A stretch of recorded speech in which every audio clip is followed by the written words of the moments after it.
দৌড়াবে, স্বামী তার স্ত্রীকে চিনবে না। এটা কোনো দুঃস্বপ্ন নয়, এটাই সেই কঠিন সত্যি যার ওয়াদা স্বয়ং আল্লাহ করেছেন।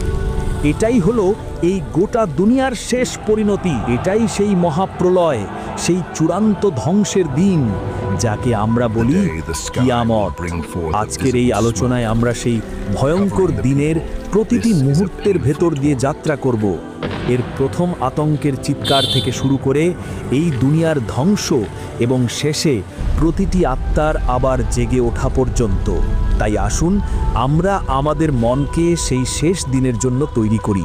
একবার ভেবে দেখুন, সেই সকালটা হয়তো অন্য 10টা সকালের মতোই খুব সাধারণভাবেই শুরু হবে। মানুষজন তাদের প্রতিদিনের কাজে ব্যস্ত থাকবে। কেউ হয়তো বাজারে জিনিসপত্র কেনাবেচা করছে, কেউ মাঠে ফসল বুনছে, কেউ হয়তো নিজের সন্তানের সাথে খেলা করছে, আবার কেউ